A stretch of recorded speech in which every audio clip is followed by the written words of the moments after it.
तो फाइनली दोस्तों बहुत सारे लीक्स और रूमर्स के बाद Realme 3 आज लॉन्च हो गया है और जैसी उम्मीद की जा रही थी दोस्तों वैसा फ़ोन बिल्कुल निकल के नहीं आया है। बहुत सारी कमियां हैं इस फ़ोन में, बहुत सारी अच्छी बातें भी है जो कि आज की इस वीडियो में मैं आपको बताने वाला हूं और साथ ही आपको एक ट्रू ऑनेस्ट ओपिनियन दूंगा कि इस फ़ोन के साथ आपको जाना चाहिए या फिर किसी और फ़ोन के लिए वेट करना चाहिए और आपको बताऊँगा इसके कुछ प्रोस, इसके कुछ कॉन्स। तो इसके लिए इस वीडियो को जरूर से लाइक कर दीजिएगा और चैनल को आपने अगर सब्सक्राइब नहीं किया है तो वो भी जल्दी से कर दीजिएगा। चलिए शुरू करते हैं हम बिना किसी देरी के। सबसे पहले बात करते हैं दोस्तों इस फोन के डिजाइन और डिस्प्ले के बारे में। अगर डिजाइन की बात की जाए तो नो डाउट काफी प्रीमियम डिजाइन आपको इस फोन में देखने को मिलता है, जहां पे पीछे की तरफ जो है आपको ग्लोसी फिनिश के साथ बैक पैनल मिलता है। पीछे की तरफ दोस्तों आपको ग्रेडियंट फिनिश के साथ इस बार ये फोन देखने को मिल रहा है जो कि काफी अट्रैक्टिव और काफी प्रीमियम लगता है। और जो कैमरा का प्लेसमेंट है दोस्तों वो वर्टिकली दिया गया है। कैमरा में दोस्तों आपको येलो कलर का रिंग देखने को मिल जाता है जो फोन की खूबसूरती को दोस्तों और भी बढ़ा देता है। लेकिन दोस्तों एक बात का ख्याल रखिएगा, जो इन हैंड फील होगी दोस्तों इस फोन की वो उतनी अच्छी नहीं होने वाली है, क्योंकि ये जो फोन है दोस्तों पॉलीकार्बोनेट से बना हुआ है, यानी प्लास्टिक टाइप की बॉडी जो है इस फोन में आपको देखने को मिलती है।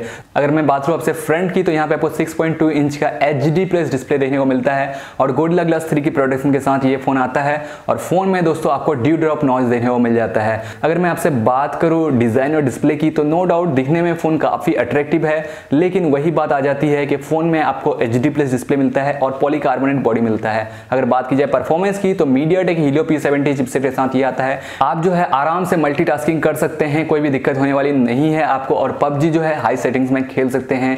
तो ये काफी अच्छी बात है कि इतने कम प्राइस में आप जो है PUBG बहुत ही अच्छी तरह से खेल पाएंगे। अगर मैं आपसे बात करूं आगे तो ये जो फोन है दो वेरिएंट के साथ लॉन्च किए गए, 3GB 32GB और 4GB 64GB के साथ। फोन में दोस्तों आपको ट्रिपल कार्ड स्लॉट मिलता है जिसकी मदद से आप 2 सिम के साथ एक माइक्रो SD कार्ड भी लगा सकते हैं, जो कि काफी अच्छी बात है।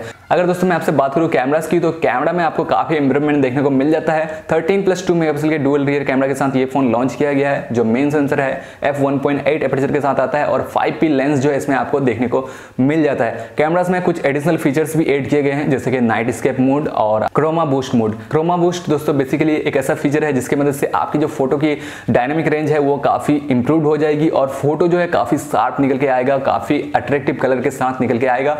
तो फोटो की जो क्वालिटी होगी वो काफी अच्छी हो जाएगी। उसके बाद अगर मैं आपसे बात करूं नाइट स्केप की तो बेसिकली नाइट स्केप एक नाइट मोड है जिसके मदद से दोस्तों आप काफी अच्छी फोटो नाइट में ले सकते हैं। अगर मैं आपसे बात करता हूं फ्रंट कैमरा की तो फ्रंट में 13 मेगापिक्सल का फ्रंट कैमरा दिया गया है f2.0 एपर्चर के साथ। कैमरास को अगर आप ऑन द पेपर देखें दोस्तों तो काफी अच्छा लग रहा है। बाकी मैं इसका कैमरा टेस्ट जो है डिटेल में करूंगा, वहां पे आपको पूरी डिटेल्स के साथ बता दूंगा कि इसका कैमरा रियली कैसा परफॉर्म करता है और साथ ही Redmi Note 7 के साथ जो है इसका कैमरा कंपैरिजन भी करके दिखा दूंगा आपको। अगर मैं बात करूं आपसे इस फोन की बैटरी लाइफ की तो यहाँ पे आपको 4230 mAh की बैटरी मिलती है। इस फोन में किसी भी तरह का फास्ट चार्जिंग का सपोर्ट नहीं दिया गया है, ना ही USB Type-C पोर्ट जो है यहाँ पे आपको देखने को मिलता है, जो कि अगेन सेट पॉइंट हो सकता है बहुत सारे लोगों के लिए, क्योंकि बहुत सारे लोग जो है उम्मीद कर रहे थे इस फोन में जो है फास्ट चार्जिंग का सपोर्ट आपको देखने को मिल जाएगा, लेकिन ऐसा नहीं होने वाला है। उसके बाद अगर आगे बात की जाए तो फोन में ColorOS 6 और Android 9 Pie out of the box आपको देखने को मिलता है, जो कि अच्छी बात है।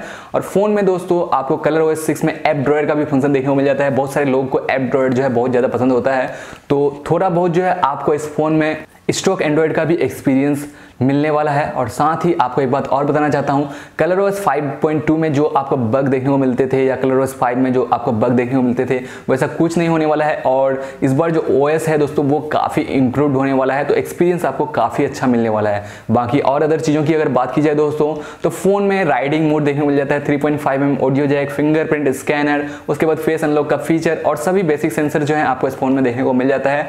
जहां तक मैं बात करूं आपसे LED नोटिफिकेशन लाइट की तो यहाँ पे किसी भी तरह का LED नोटिफिकेशन लाइट आपको नहीं मिलता है। तो यही कुछ फीचर्स के साथ जो है दोस्तों Realme 3 को लॉन्च किया गया है। अब मैं अपना ट्रू ओपिनियन, ऑनेस्ट ओपिनियन आपके साथ शेयर करने वाला हूं। दोस्तों अगर आप 1000 रुपए एक्स्ट्रा लगाते हैं तो आपके सामने है Redmi Note 7, उसके बाद Asus Zenfone Max Pro M2 की भी जो प्राइस है वो भी 9999 रुपए कर दी गई है। तो वहां पे आपको काफी अच्छे और काफी इंप्रूव्ड फीचर्स मिल रहे हैं, डिजाइन काफी अच्छा मिल रहा है।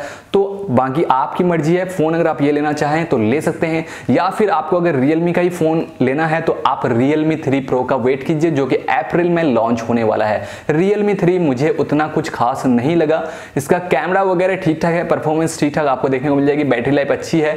लेकिन अगेन यहाँ पे अगर फोन जो है HD प्लस डिस्प्ले की बजाय फुल HD प्लस डिस्प्ले के साथ आता तो मैं जो है ये फोन लेने की जरूर से सोचता। बाकी दोस्तों आप बताओ क्या लगता है आपको, क्या ये फोन Redmi Note 7 को टक्कर दे सकता है या फिर आप Redmi Note 7 ही लेना चाहोगे इस फोन की बजाय? बताना मुझे कमेंट में। आज की वीडियो में इतना ही, उम्मीद है आपको वीडियो पसंद आई होगी।